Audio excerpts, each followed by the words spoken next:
निर्मला सीतारमण वित्त मंत्री,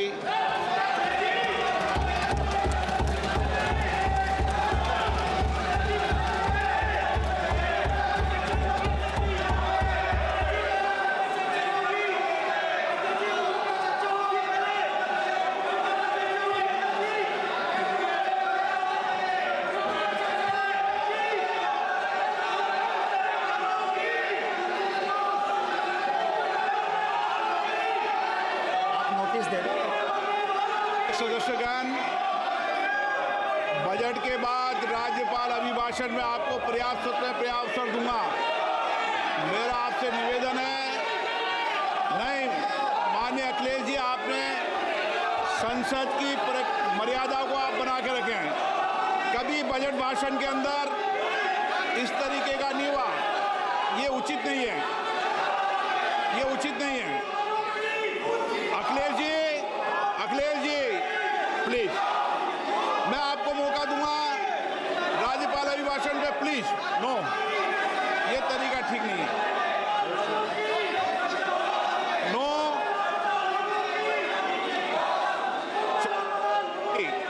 राज्यपाल अभिभाषण पे चर्चा होगी। नो तरीका। Honorable Speaker, I present the budget for 25-26. This budget continues our government's efforts to A. Accelerate growth, B. Secure inclusive development, C. Invigorate private sector investments, D. Uplift household sentiments, and E. Enhance spending power of India's rising middle class. Together, we embark on a journey to unlock our nation's tremendous potential for greater prosperity and global positioning under the leadership of Honorable Prime Minister Shri Narendra Modi.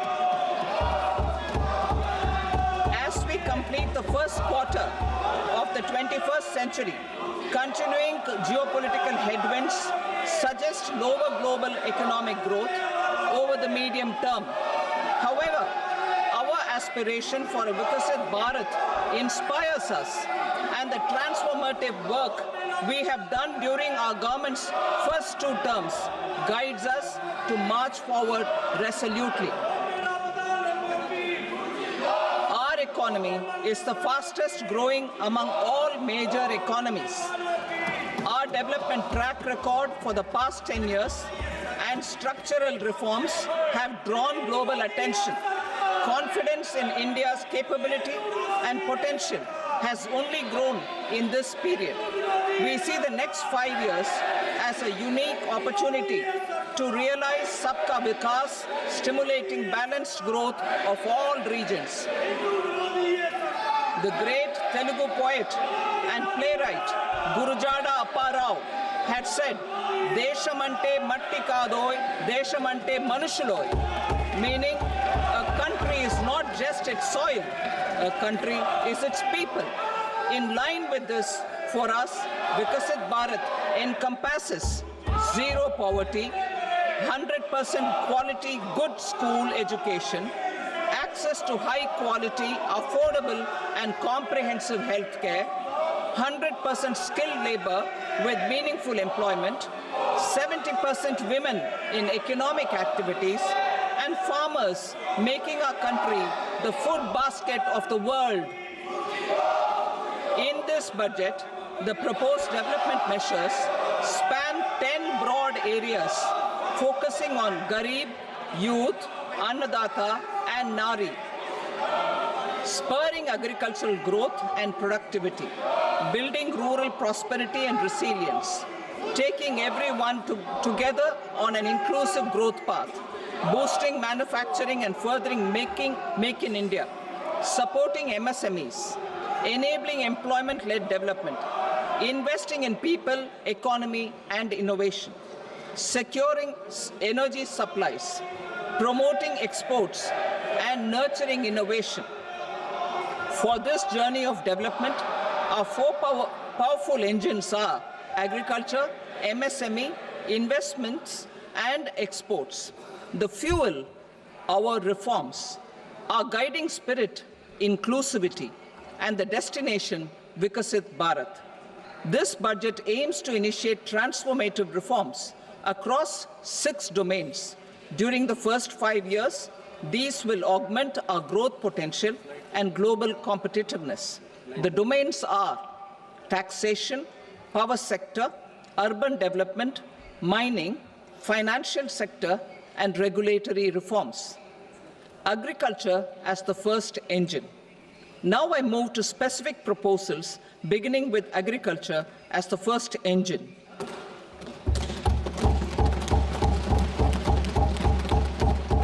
Prime Minister Dhan Dhanya Krishi Yojana, developing agri-districts program. Motivated by the success of the aspirational district program, our government will undertake a Prime Minister Dhan Dhanya Krishi Yojana in partnership with states. Through the convergence of existing schemes and specialized measures, the program will cover 100 districts with low productivity, moderate crop intensity, and below average credit parameters. It aims to 1. Enhance agricultural productivity, 2. Adopt crop diversification and sustainable agricultural practices, 3. Augment post-harvest storage at the panchayat and block level, 4. Improve irrigation facilities, and 5. Facilitate availability of long-term and short-term credit. This program is likely to help 1.7 crore farmers. Building rural prosperity and resilience. A comprehensive multi-sectoral rural prosperity and resilience program will be launched in partnership with the states.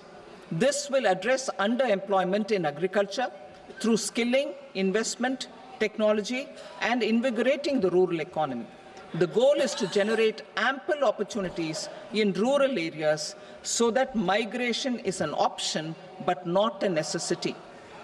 The program will focus on rural women, young farmers, rural youth, marginal and small farmers, and landless families. The details are in Annexure A. Domestic best practices will be incorporated, and appropriate technical and financial assistance will be sought from multilateral development banks. In Phase 1, 100 developing agri-districts will be covered. Atmanirbharta in pulses. Our government is implementing the National Mission for Edible Oilseed for achieving Atmanirbharta in edible oils. Our farmers have the capability to grow enough for our needs and more. 10 years ago, we made concerted efforts and succeeded in achieving near self-sufficiency in pulses. Farmers responded to the need by increasing the cultivated area by 50%, and government arranged for procurement and remunerative prices. Since then, with rising incomes and better affordability, our consumption of pulses has increased significantly. Our government will now launch a 6-year mission for Atmanirbharta in pulses with a special focus on Tuar, Urad, and Masoor. Details are in Annexure B. Central agencies such as NAFED and NCCF will be ready to procure these 3 pulses as much as offered during the next 4 years from farmers who register with these agencies and enter into agreements. Comprehensive program for vegetables and fruits. It is encouraging that our people are increasingly becoming aware of their nutritional needs. It is a sign of a society becoming healthier. With rising income levels, the consumption of vegetables, fruits, and Shri Anna is increasing significantly. A comprehensive program to promote production, efficient supplies, processing, and remunerative prices for farmers will be launched in partnership with the states. Appropriate institutional mechanisms for implementation and participation of farmer producer organizations and cooperatives will be set up. Makhana board in Bihar. For this, there is a special opportunity for the people of Bihar. A Makhana board will be established in the state to improve production, processing, value addition, and marketing of Makhana. The people engaged in these activities will be organized into FPOs. The board will provide hand-holding and training support to Makhana farmers and will also work to ensure they receive the benefits of all relevant government schemes. A national mission on high-yielding seeds will be launched, aimed at 1. Strengthening research ecosystem, 2. Targeted development and propagation of seeds with high yield, pest resistance, and climate resilience, and 3. Commercial availability of more than 100 seed varieties released since July 2024. India ranks second largest globally in fish production and aquaculture. Seafood exports are valued at 60,000 crore rupees. To unlock the untapped potential of the marine sector, our government will bring in an enabling framework for sustainable harnessing of fisheries from Indian exclusive economic zone and high seas, with a special focus on the Andaman and Nicobar and Lakshadweep Islands. For the benefit of lakhs of cotton growing farmers, I am pleased to announce a mission for cotton productivity. This 5-year mission will facilitate significant improvements in productivity and sustainability of cotton farming and promote extra long staple cotton varieties. The best of science and technology support will be provided to farmers. Aligned with our integrated 5F vision for the textile sector, this will help in increasing incomes of the farmers and ensure a steady supply of quality cotton for rejuvenating India's traditional textile sector. Kisan credit cards facilitate short-term loans for 7.7 crore farmers, fishermen, and dairy farmers. The loan limit under modified interest subvention scheme will be enhanced from 3 lakh rupees to 5 lakh rupees for loans taken through the KCC. For Atmanirbharta in urea production, our government had reopened 3 dormant urea plants in the eastern region. To further augment urea supply, a plant with annual capacity of 12.7 lakh metric tons will be set up at Namrup in Assam.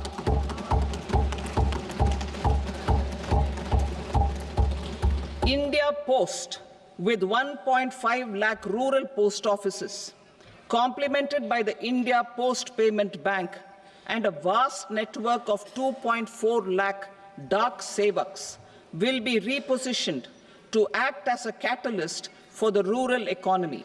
Details are at Annexure C. India Post will also be transformed as a large public logistics organization.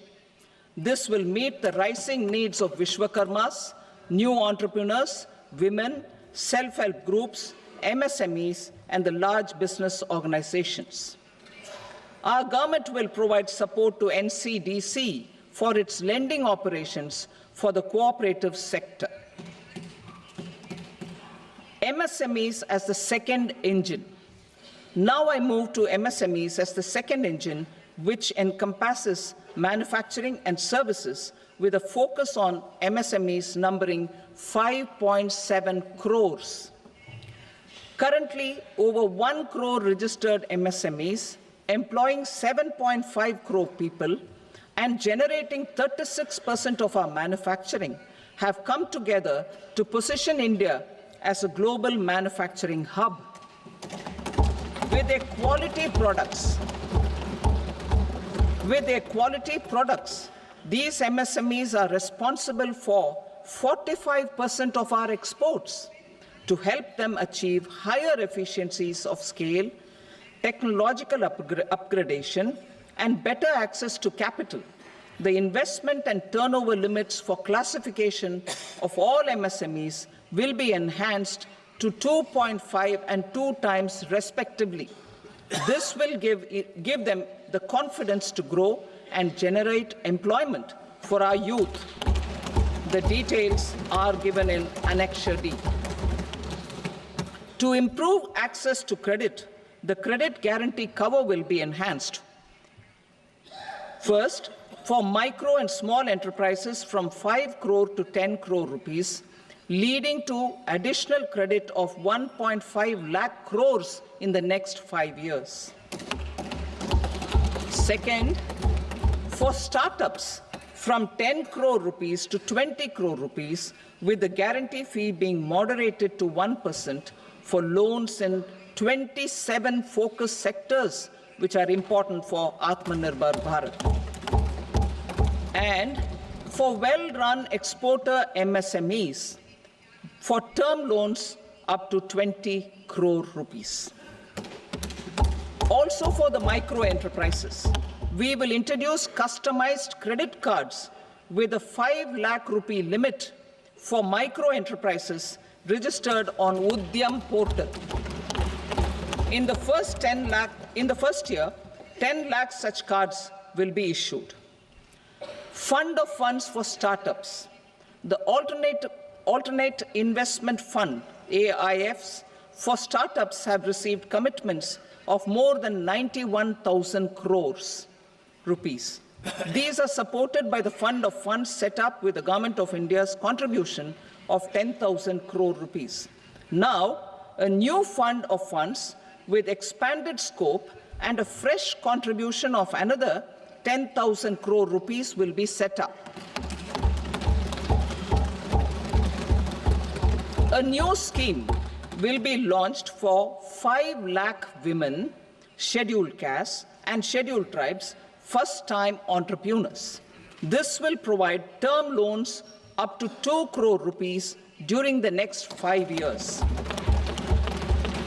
The scheme will incorporate lessons from the successful Stand Up India scheme.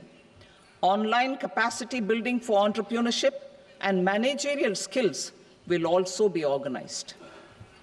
Measures for labor-intensive sectors. To promote employment and entrepreneurship opportunities in labor-intensive sectors, our government will undertake specific policy and facilitation measures. To enhance the productivity, quality, and competitiveness of India's footwear and leather sector, a focused product scheme will be implemented. The scheme will support design capacity, component manufacturing, and machinery required for production of non-leather quality footwear, besides the support for leather footwear and products. The scheme is expected to facilitate employment for 22 lakh persons, generate over 4 lakh crore rupees, and exports of over 1.1 lakh crore rupees. Measures for the toys sector. Building on the National Action Plan for Toys, we will implement a scheme to make India a global hub for toys. The scheme will focus on development of clusters, skills, and a manufacturing ecosystem that will create high-quality, unique, innovative, and sustainable toys that will represent the Made in India brand.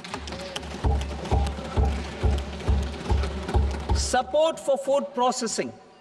In line with our commitment towards Purvodaya, we will establish a National Institute of Food Technology, Entrepreneurship, and Management in Bihar.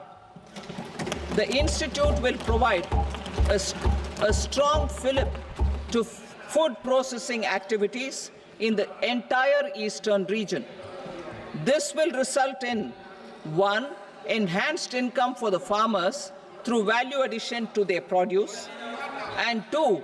Skilling entrepreneurship and employment opportunities for the youth. Manufacturing mission, furthering Make in India.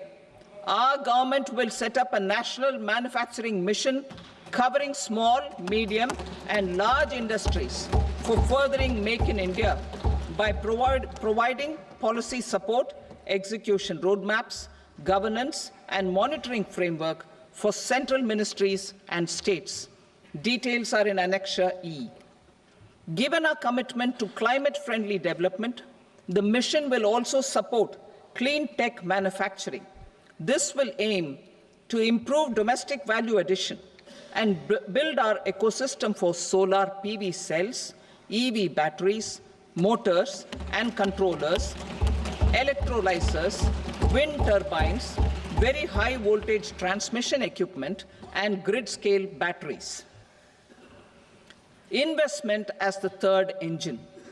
Now I move to investment as the third engine, which encompasses investing in people, investing in the economy, and investing in innovation.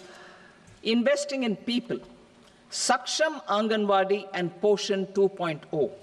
Saksham Anganwadi and Poshan 2.0 program provides nutritional support to more than 8 crore children, 1 crore pregnant women and lactating mothers all over the country, and about 20 lakh adolescent girls in aspirational districts and the Northeast region. The cost norms for these nutritional support will be enhanced appropriately. Atal Tinkering Labs. 50,000 Atal Tinkering Labs will be set up in government schools in the next 5 years to cultivate the spirit of curiosity and innovation and foster a scientific temper among young minds. Broadband connectivity to government secondary schools and PHCs.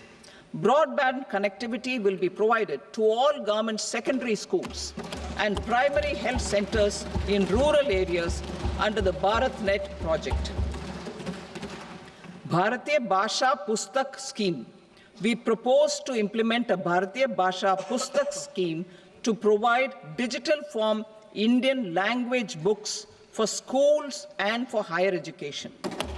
This aims to help students understand their subjects better and in their language. National Centers of Excellence for Skilling.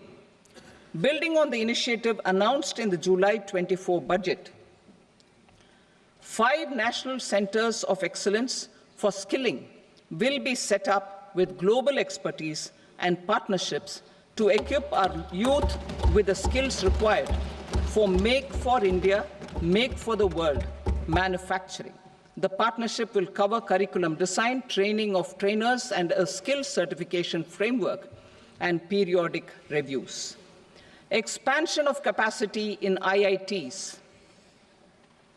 Total number of students in 23 IITs has increased 100% from 65,000 to 1.35 lakh in the past 10 years.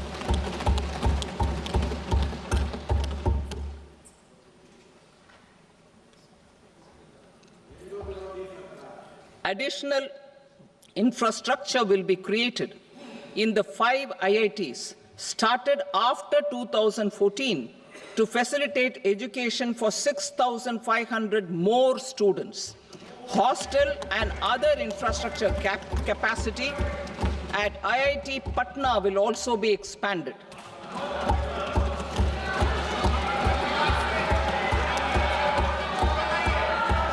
Center of Excellence.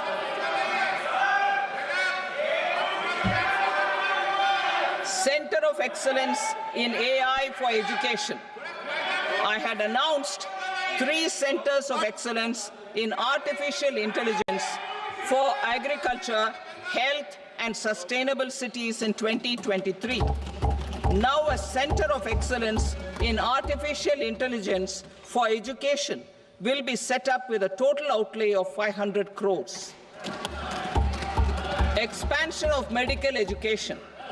Our government has added almost 1.1 lakh undergraduate and postgraduate medical education seats in 10 years, an increase of 130%. In the next year, 10,000 additional seats will be added in medical colleges and hospitals towards the goal of adding 75,000 seats in the next 5 years.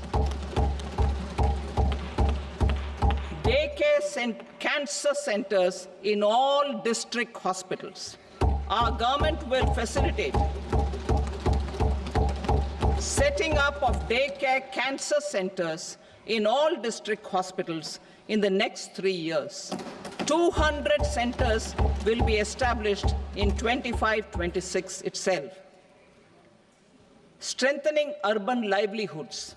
Our government has been giving priority to assisting urban poor and vulnerable groups. A scheme for socio-economic upliftment of urban workers will be implemented to help them improve their incomes, have sustainable livelihoods, and a better quality of life. PM Swanidhi scheme has benefited more than 68 lakh street vendors, giving them respite from high-interest informal sector loans.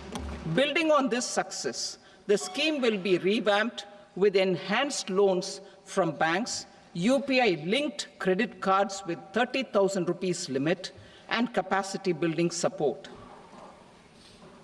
Social Security scheme for welfare of online platform workers. Gig workers of online platforms provide great dynamism to the new age services economy. Recognizing their contribution, our government will arrange for their identity cards and registration on the e-Shram portal. They will be provided health care under PM Jan Arogya Yojana. This measure is likely to assist nearly 1 crore gig workers.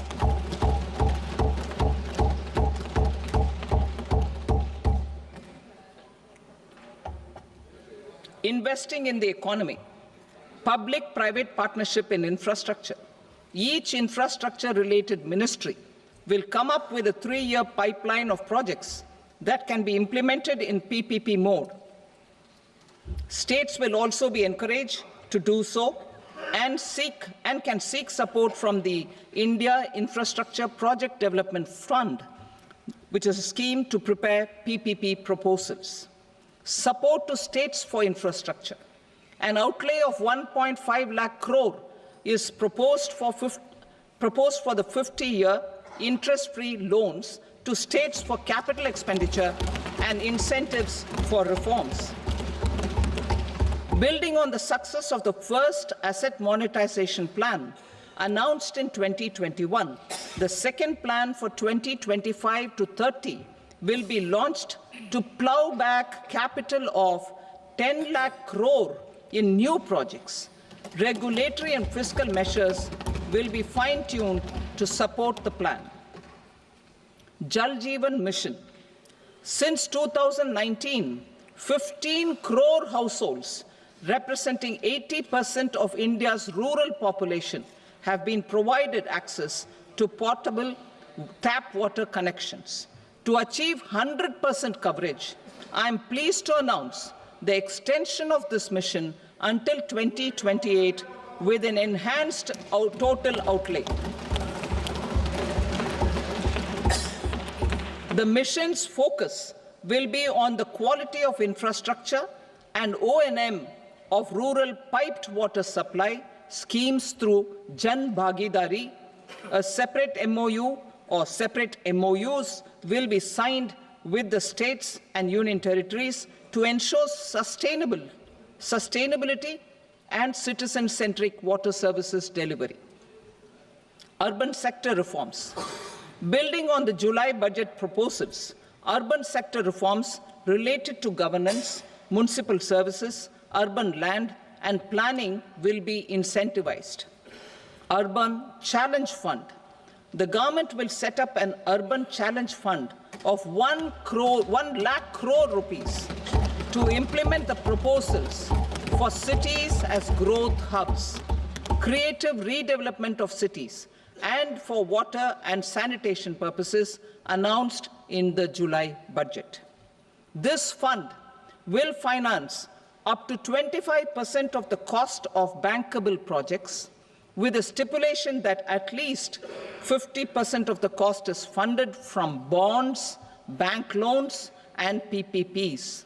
An allocation of 10,000 crore is proposed in 2025-26. Power sector reforms.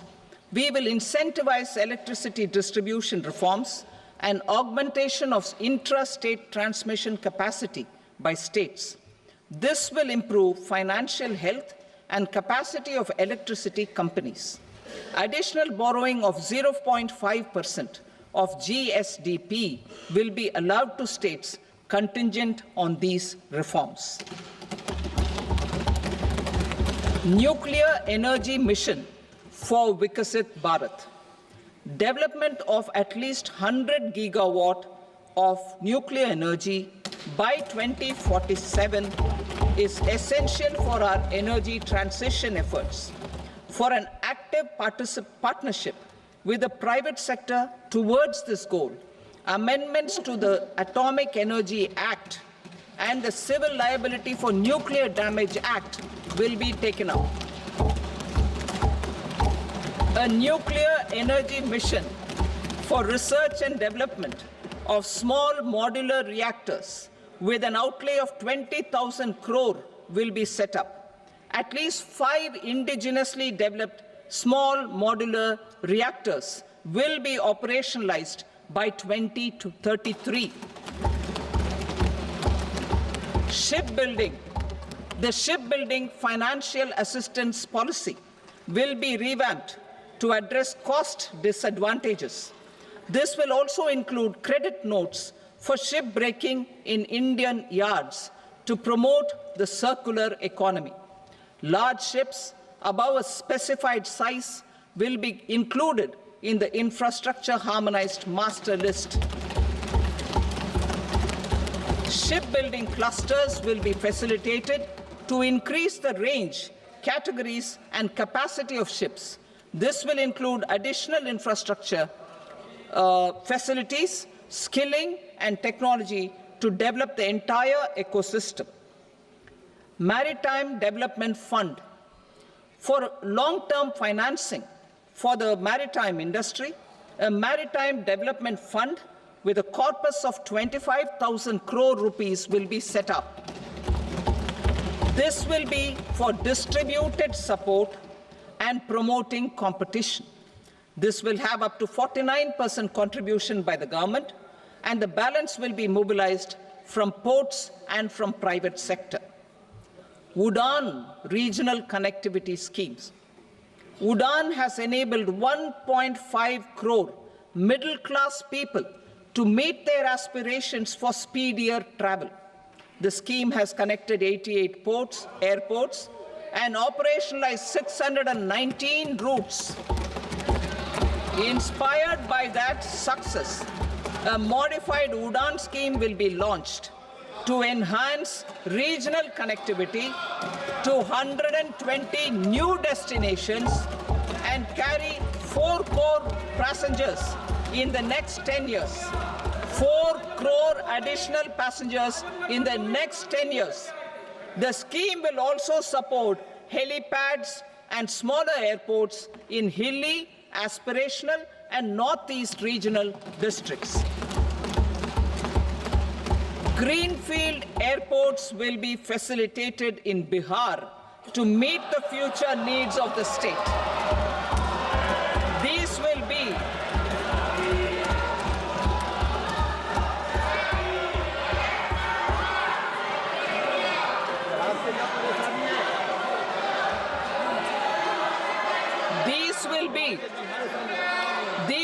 be in addition to the expansion of the capacity of Patna Airport and a brownfield airport in Beta. Western Kosi Canal project in Mithilanchal. Financial support will be provided for the Western Kosi Canal ERM project, benefiting a large number of farmers, cultivating over 50,000 hectares of land in the Mithilanchal region of Bihar. Mining sector reforms, including those for minor minerals, will be encouraged through sharing of best practices and institutions of a state mining index. A policy for recovery of critical minerals from tailings will be brought out. Under the special window for affordable and mid-income housing, SWAMI, 50,000 dwelling units in stressed housing projects have been completed and keys handed over to home buyers. Another 40,000 units will be completed in 2025, further helping middle-class families who are paying EMIs on loans taken for apartments while also paying rent for their current dwellings. Building on this success, SWAMI Fund 2 will be established as a blended finance facility with contribution from the government, banks, and private investors. This fund of 15,000 crore rupees will aim for expeditious completion of another 1 lakh units. PM Gati Shakti data for private sector. For furthering PPPs and assisting the private sector in project planning, access to relevant data and maps from the PM Gati Shakti portal will be provided. Tourism for employment-led growth. Top 50 tourist destination sites in the country will be developed in partnership with states through a challenge mode. Land for building key infrastructure will have to be provided by the states. Hotels in these destinations will be included in the infrastructure harmonized list. The following measures will be taken for facilitating employment-led growth: organizing intensive skill development programs for our youth, including in institutes of hospitality management, providing mudra loans for homestays, improving ease of travel and connectivity to tourist destinations, providing performance-linked incentives to states for effective destination management, including tourist amenities, cleanliness, and marketing efforts, and introducing streamlined e-visa facilities along with visa fee waivers for certain tourist groups. Continuing with the emphasis on places of spiritual and religious significance, in the July budget, there will be a special focus on destinations related to the life and times of Lord Buddha. Medical tourism and heal in India.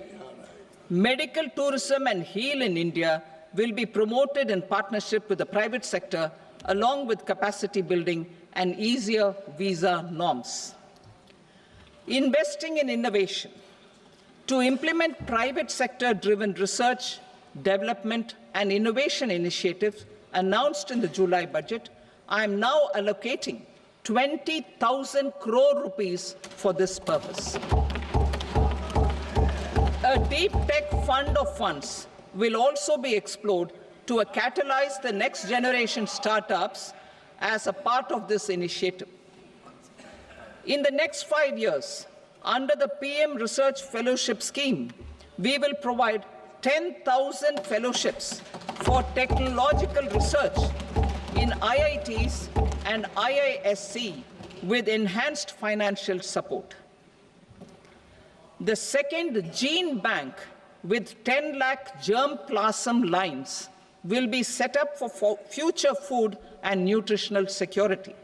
This will provide conservation support to both public and private sectors for genetic resources.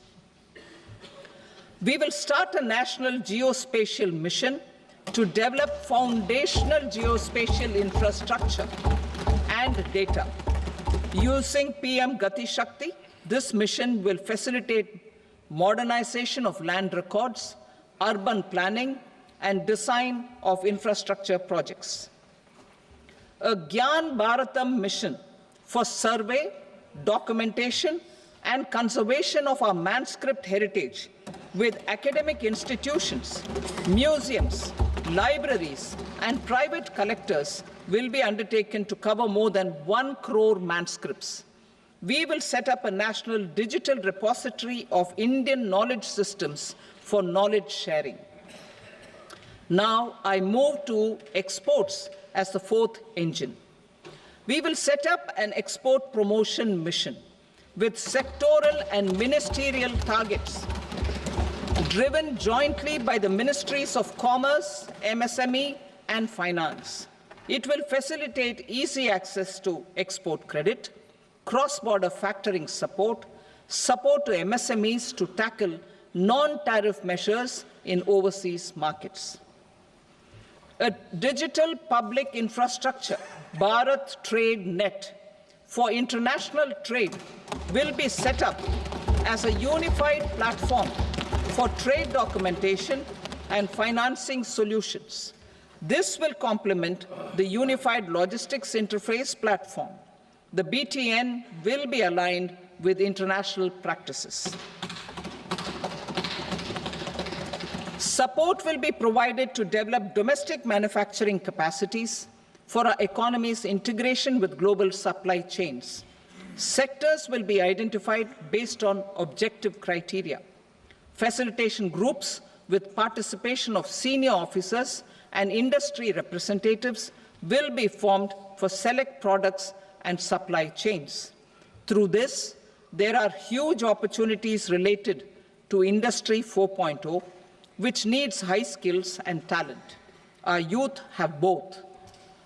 Our government will support the domestic electronic equipment industry to leverage this opportunity for the benefit of our youth.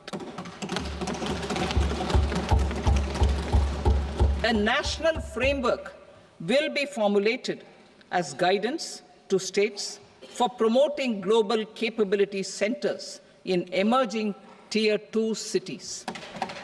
This will suggest measures for enhancing availability of talent and infrastructure, building bylaw reforms, and mechanisms for collaboration with industry. Our government will facilitate upgradation of infrastructure and warehousing for air cargo, including high-value perishable horticultural produce. Cargo screening and customs protocol will be streamlined and made user-friendly. Reforms as the fuel. Over the past 10 years, our government has implemented several reforms for convenience of taxpayers, such as faceless assessment, 2, taxpayer charter, 3, faster returns, 4, almost 99% returns being on self-assessment, and 5, Vivad Se Vishwas scheme.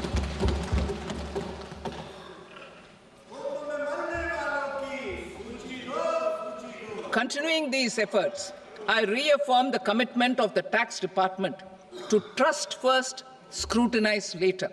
I also propose to introduce the new income tax bill next week. I will detail the indirect tax reforms and changes in direct taxes in Part B. Financial sector reforms. The FDI limit for the insurance sector will be raised from 74 to 100%. This enhanced limit will be available for those companies which invest the entire premium in India. The current guardrails and conditionalities associated with foreign investment will be reviewed and simplified. The services of India Post Payment Bank will be deepened and expanded in rural areas. NABFID will set up a partial credit enhancement facility for corporate bonds for infrastructure. Public sector banks will develop Grameen Credit Score framework to serve the credit needs of SHG members and people in rural areas. A forum for regulatory coordination and development of pension products will be set up. To implement the earlier announcement on simplifying the KYC processes, the revamped Central KYC Registry will be rolled out in 2025. We will also implement a streamlined system for periodic updating. Requirements and procedures for speedy approval of company mergers will be rationalized. The scope for fast-track mergers will also be widened and the process made simpler. As proposed in the interim budget, we signed bilateral investment treaties with 2 countries in 2024 to encourage sustained foreign investment, and in the spirit of First Develop India, the current model BIT will be revamped and made more investor-friendly. In the last 10 years, in several aspects, including financial and non-financial, our government has demonstrated a steadfast commitment to ease of doing business. We are determined to ensure that our regulations must keep up with technological innovations and global policy developments. A light-touch regulatory framework based on principles and trust will unleash productivity and employment. Through this framework, we will update regulations that were made under old laws. To develop this modern, flexible, people-friendly, and trust-based regulatory framework appropriate for the 21st century, I propose 4 specific measures.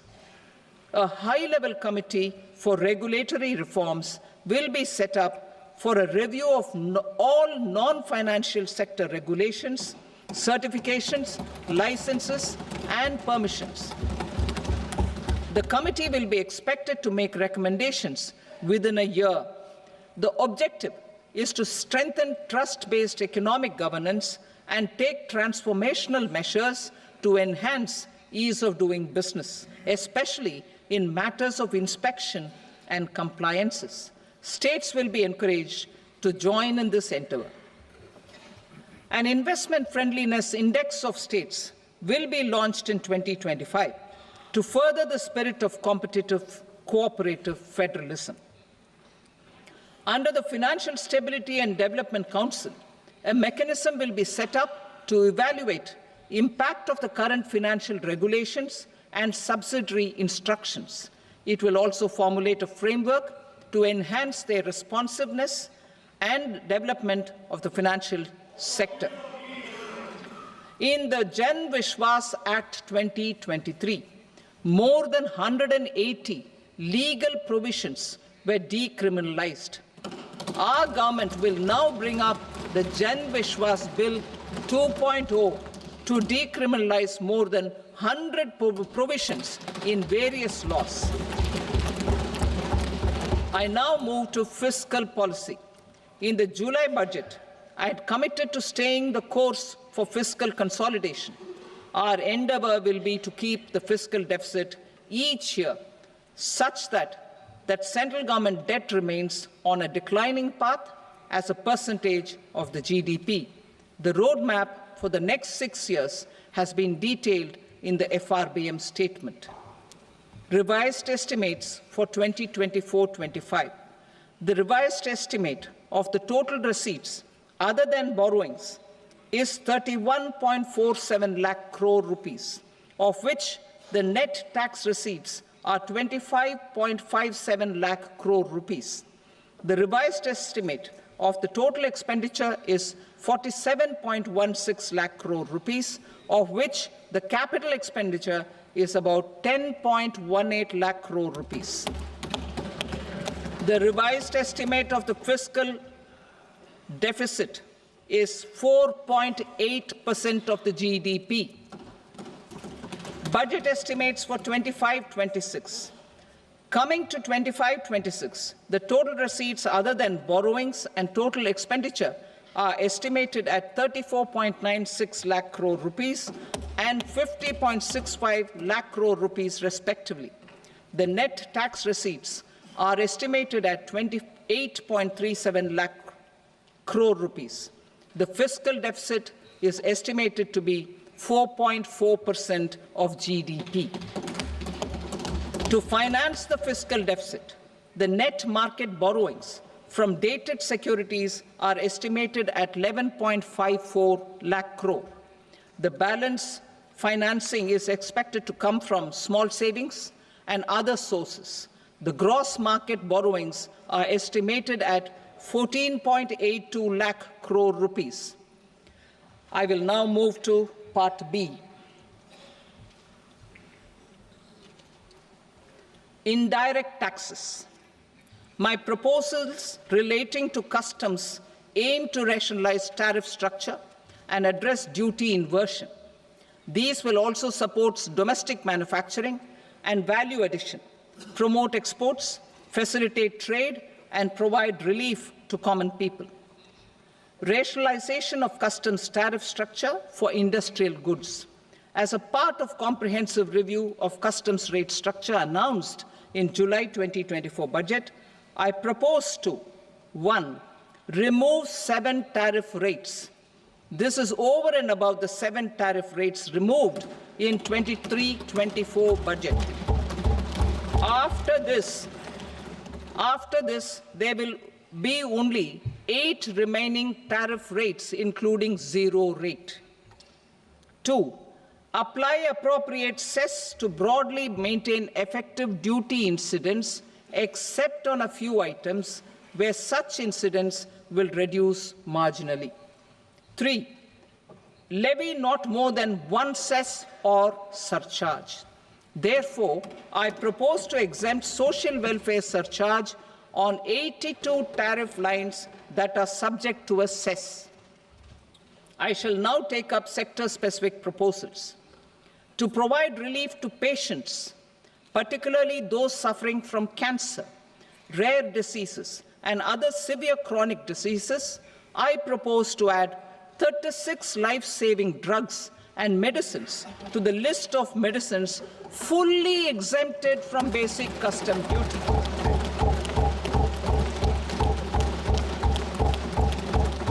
I also propose to add 6 life-saving medicines to the list attracting concessional custom duty of 5%. Full exemption and concessional duty will also respectively apply on the bulk drugs for manufacture of the above. Specified drugs and medicines under patient assistance programs run by the pharmaceutical companies are fully exempt from BCD, provided the medicines are supplied free of cost to the patients. I propose to add 37 more medicines along with 13 new patient assistance programs. Support to domestic manufacturing and value addition. Critical minerals. In the July 2024 budget, I had fully exempted BCD on 25 critical minerals that are not domestically available.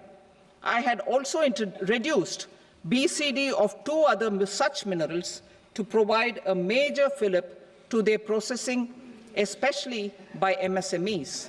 Now, I propose to fully exempt cobalt powder and waste, the scrap of lithium-ion battery, lead, zinc, and 12 more critical minerals. This will help secure their availability for manufacturing in India and promote more jobs for our youth. To promote domestic production of technical textile products such as agro-textiles, medical textiles, and geotextiles at competitive prices, I propose to add 2 more types of shuttle-less looms to the list of fully exempted textile machinery. I also propose to revise the BCD rate on knitted fabrics covered by 9 tariff lines from 10 or 20 to 20% or 115 rupees per kg, whichever is higher. Electronic goods. In line with our Make in India policy and to rectify inverted duty structure, I propose to increase the BCD on interactive flat panel display from 10% to 20% and reduce the BCD to 5% on open cell and other components. In 23-24 budget, for the manufacture of open cells of LCD, LED TVs, I had reduced the BCD on parts of open cells from 5% to 2.5%. To further boost the manufacture of such open cells, the BCD on these parts will now stand exempted. Lithium-ion battery.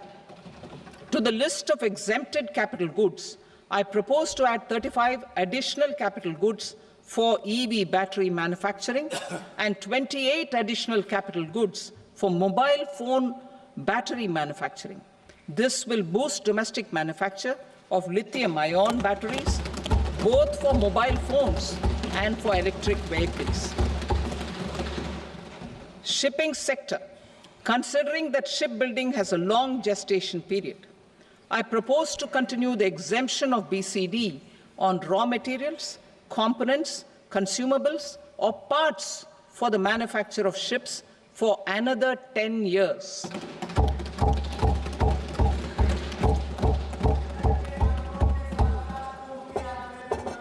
I also propose the same dispensation for shipbreaking to make it more competitive.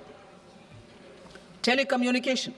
To prevent classification disputes, I propose to reduce the BCD from 20% to 10% on carrier-grade Ethernet switches to make it at par with non-carrier-grade Ethernet switches. Export promotion. To facilitate exports of handicrafts, I propose to extend the time period for export from 6 months to 1 year, further extendable by another 3 months if required. I also propose to add 9 items to the list of duty-free inputs. Leather sector. I propose to fully exempt BCD on wet blue leather to facilitate imports for domestic value addition and employment. I also propose to exempt crust leather from 20% export duty to facilitate exports by small tanners. Marine products. To enhance India's competitiveness in the global seafood market, I propose to reduce BCD from 30% to 5% on frozen fish paste, surimi, for manufacture and export of its analog products. I also propose to reduce BCD from 15% to 5% on fish hydrolysates for manufacture of fish and shrimp feed. In July 2024 budget, to promote development of domestic MROs for aircraft and ships, I had extended the time limit for export of foreign origin goods that were imported for repairs from 6 months to 1 year and further extendable by 1 year. I now propose to extend the same dispensation for railway goods. Time limit for provisional assessment. Presently, the Customs Act 1962 does not provide any time limit to finalize provisional assessments, leading to uncertainty and cost to trade. As a measure of promoting ease of doing business, I propose to fix a time limit of 2 years, extendable by a year, for finalizing the provisional assessment. I propose to introduce a new provision that will enable importers or exporters, after clearance of goods, to voluntarily declare material facts and pay duty with interest but without penalty. This will incentivize voluntary compliance. However, this will not apply in cases where department has already initiated audit or investigation proceedings. For industry to better plan their imports, I propose to extend the time limit for the end use of imported inputs in the relevant rules from 6 months to 1 year. This will provide operational flexibility in view of cost and uncertainty of supply. Further, such importers will now have to file only quarterly statements instead of a monthly statement.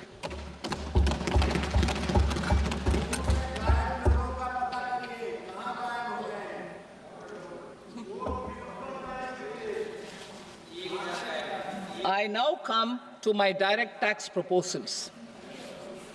In Part A, I have briefly underlined taxation reforms as one of key reforms to realize our vision of Vikasit Bharat.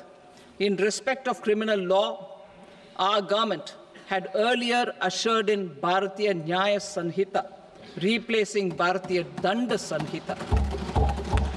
I am happy to inform this august House and the country that for new income tax bill will carry forward the same spirit of Nyaya in its drafting as well. The new bill will be clear and direct in text, with close to half of the present law in terms of both chapters and words. It will be simple to understand for taxpayers and tax administrators, leading to tax certainty and reduced litigation. Reforms, however, are not a destination. They are means to achieve good governance for our people and economy.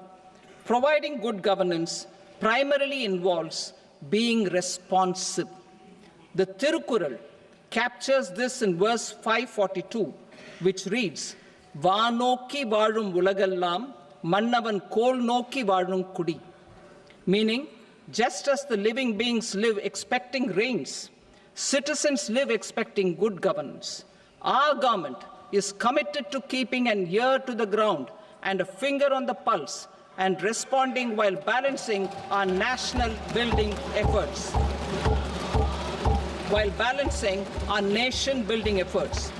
The following measures will detail just how our government will, under the guidance of PM Modi, has taken steps to understand and address. I repeat that sentence, sir. The following measures will detail just how our government, under the guidance of PM Modi, has taken steps to understand and address the needs voiced by our citizens. My tax proposals are guided by this spirit.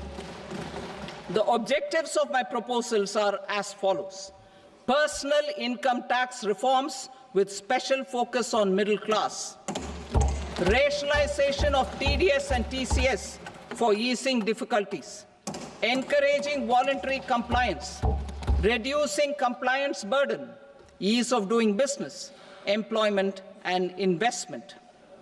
I will come to my proposal on personal income tax towards the end. TDS and TCS, rationalization for easing difficulties. I propose to rationalize tax deduction at source, TDS, by reducing the number of rates and thresholds above which TDS is deducted. Further, threshold amounts for tax deduction will be increased for better clarity and uniformity. The limit for tax deduction on interest for senior citizens is being doubled from the present 50,000 rupees to 1 lakh rupees. Similarly, the annual limit of 2.40 lakh rupees for TDS on rent is being increased to 6 lakh rupees. This will reduce the number of transactions liable to TDS, thus benefiting small taxpayers receiving small payments. The threshold to collect tax at source, the TCS, on remittances under RBI's liberalized remittance scheme, the LRS, is proposed to be increased from 7 lakh to 10 lakhs. I also propose to remove TCS on remittances for education purposes, where such remittances is out of a loan taken from a specified financial institution. Both TDS and TCS are being applied on any transaction related to sale of goods.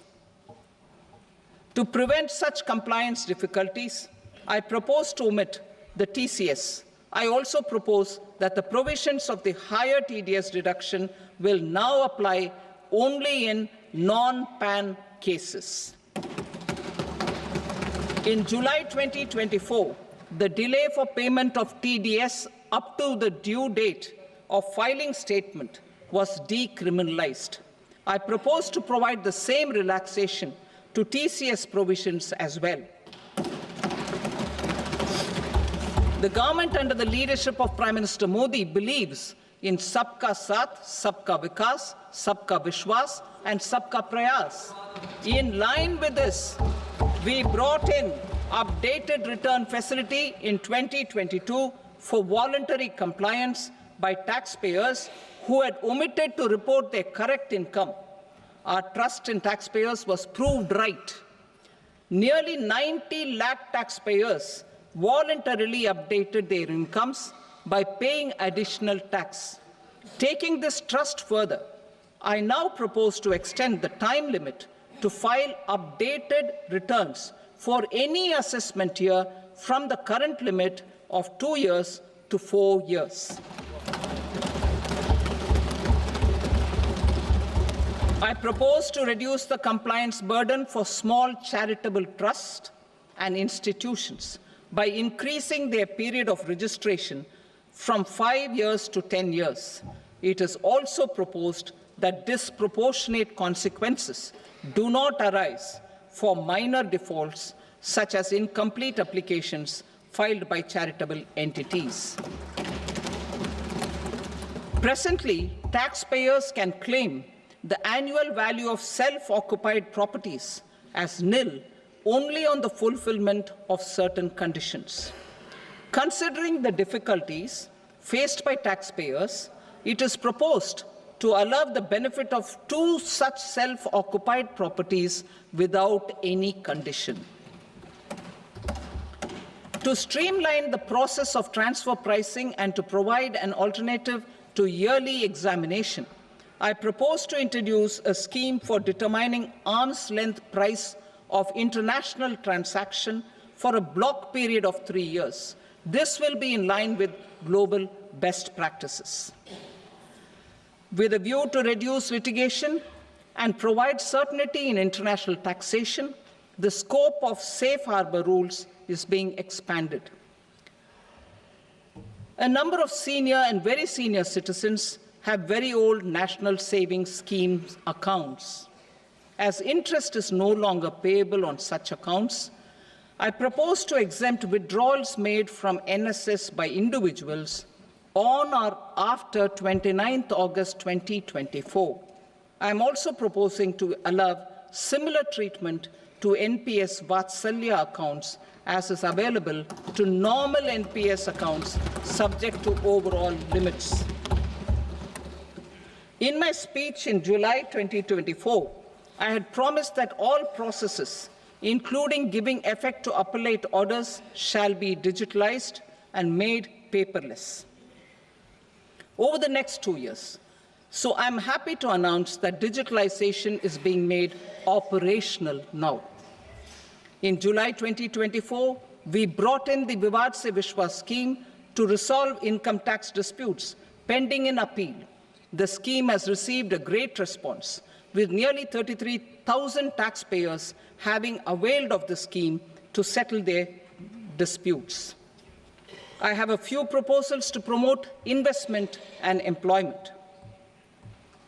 It is proposed to provide a presumptive taxation regime for non-residents who provide services to a resident company that is establishing or operating an electronics manufacturing facility. I further propose to introduce a safe harbor for tax certainty for non-residents who store components for supply to specified electronics manufacturing units. Presently, the tonnage tax scheme is available only to sea-going ships. The benefits of existing tonnage tax scheme are proposed to be extended to inland vessels registered under the Indian Vessels Act 2021 to promote inland water transport in the country. Extension for incorporation of startups. We continue to support the Indian startup ecosystem. I propose to extend the period of incorporation by 5 years to allow the benefit available to startups which are incorporated before 1/4/2030. In order to attract and promote additional activities in the IFSC, I am inter alia proposing specific benefits to ship leasing units, insurance offices, and treasury centers of global companies which are set up in IFSC. Further, to claim benefits, the cut-off date for commencement in IFSC has also been extended by 5 years to 31/3/2030. Category 1 and Category 2 AIFs are undertaking investments in infrastructure and other such sectors. I propose to provide certainty of taxation to these entities on the gains from securities, to promote funding from sovereign wealth funds and pension funds to the infrastructure sector.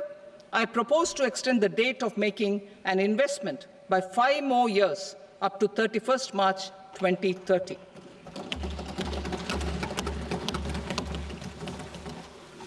Personal income tax reforms with special focus on middle class. Democracy, demography, and demand are the key support pillars in our journey towards Vikasit Bharat. The middle class provides strength for India's growth. This government, under the leadership of Prime Minister Modi, has always believed in the admirable energy and ability of the middle class in nation building. In recognition of their contribution,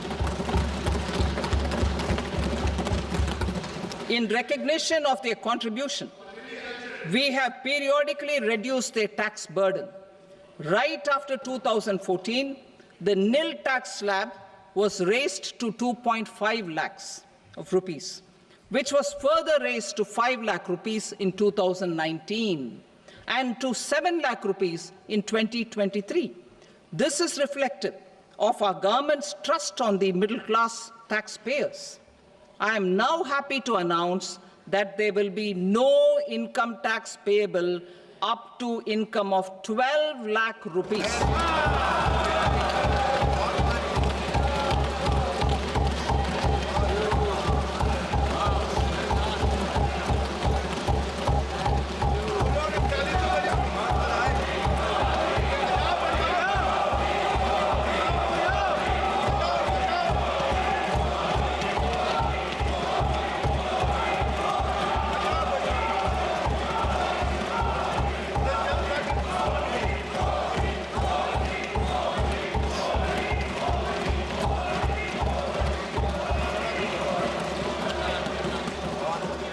So, average income of 1 lakh per month, other than the special rate income such as capital gains, under the new regime.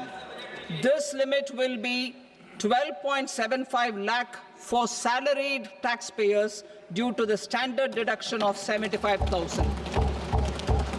Slabs and rates are being changed across the board to benefit all taxpayers. The new structure will substantially reduce the taxes of the middle class and leave more money in their hands, boosting household consumption, savings, and investment.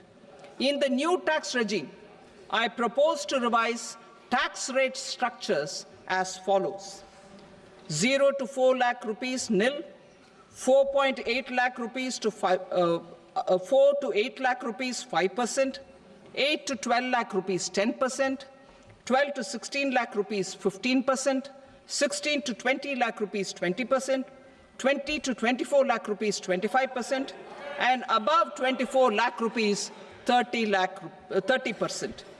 To taxpayers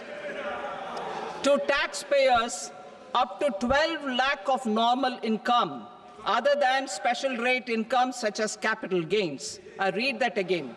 To taxpayers up to 12 lakh of income, other than special rate income such as capital gains, tax rebate is being provided in addition to the benefit due to slab rate reduction in such a manner that there is no tax payable by them.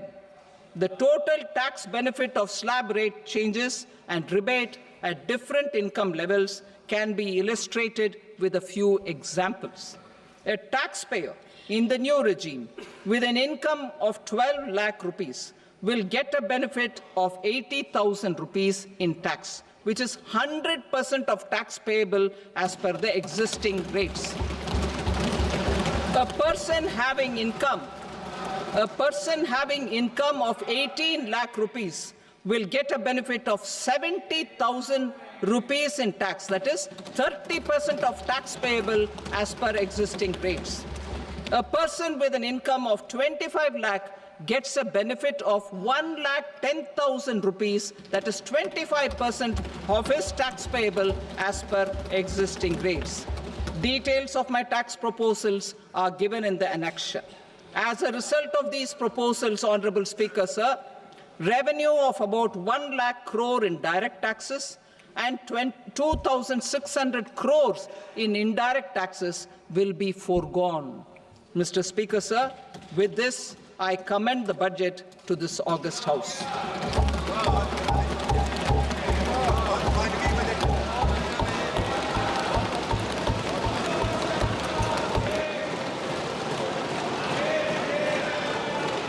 Item number 2, Srimati Nirmala Sitharaman.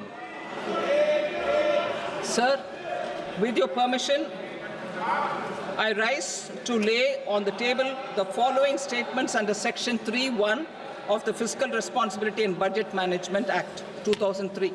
Medium-term fiscal policy cum fiscal policy strategy statement and macroeconomic framework statement. Item number 3, Srimati Nirmala Sitharaman. Sir, with your permission, I rise to move for leave to introduce the Finance Bill 2025.